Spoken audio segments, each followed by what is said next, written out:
All right, just by a little by the way of a timestamp, it's the 18th of September 2023. It's 21:22, and time to talk about it because between 1900 and 2100, on June 8th in our 1807 Kriegsspiel, we had the Battle of Eylau, first phase. If you'll remember in Volta-l'Aigle, Flight of the Eagles, there is a 2-hour combat phase. We've just had our first one. It went extremely badly for the French. Forgive the clutter. I'll go over here in a second. This is the overall layout of the situation. The Russians have been parked here. One thing that's very important, I love my markers. They really help me see the battlefield. I hope they help you see the battlefield. They are far too big for the scale of the map. They should be lines, pencil lines.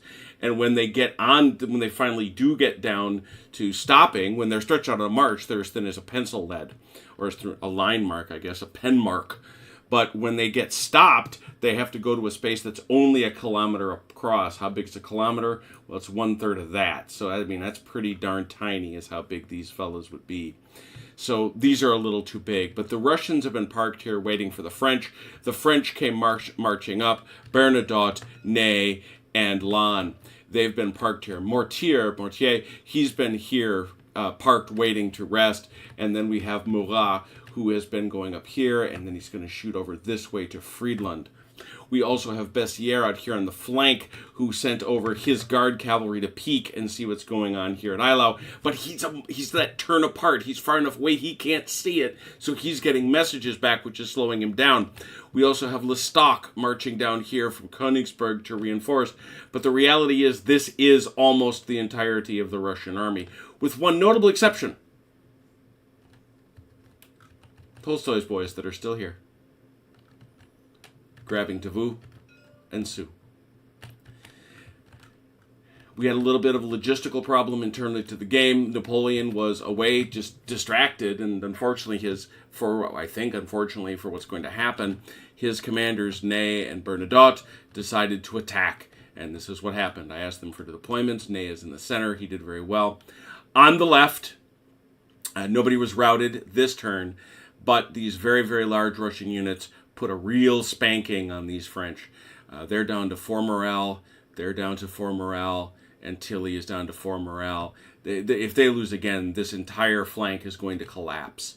By comparison, Osterman, he's at 20 morale. They took casualties, no doubt, but their morale is much higher. Here on the left, matters are even worse, if possible. Both the Saxons and Bisson have withdrawn. Their morale is 0. They are running away, and they're going to try to get somewhere safe. The 8th Corps Cavalry is barely hanging on. It won't last another turn. Why? Because they smack straight into the Russian Guard. These are the 2 best divisions in the Russian army deployed there. This battle, remember, is happening over here. I just pulled it over to the side so we could look at it a little more easily. And then finally here in the center, Drouet and Marchand under Ney did a much better job, honestly. They only lost, I believe, if memory serves, a couple morale. It wasn't too terribly bad. But, Samov here, for example, these fellas, they're just in so much better shape. Now, the one thing that may well save the French, there's only one more possible battle turn until dark, which comes at 2300 hours, but these are going to represent some very substantial losses to the French forces, which they're going to have a very hard time to recoup. Again, these are very tired. These troops are looking around to see what they can see, but they're not going to be able to make a substantial difference. A flanking force, that wouldn't be too bad. It might actually do a little bit of damage over this way. But the French are in for a bad time because they managed to hit the one strength that the Russians had at their center point. If you're curious what happened to these divisions, they're up here at Eylau. They are going to rest, and they're going to continue resting all through the day tomorrow, given their incredibly high level of fatigue, which is currently at 20, which actually goes so far as to affect morale. So, there it is, the Battle of Eylau. A grim business for the French, and we'll see if they can turn their fortunes around. But right now, it's looking pretty tough. 2100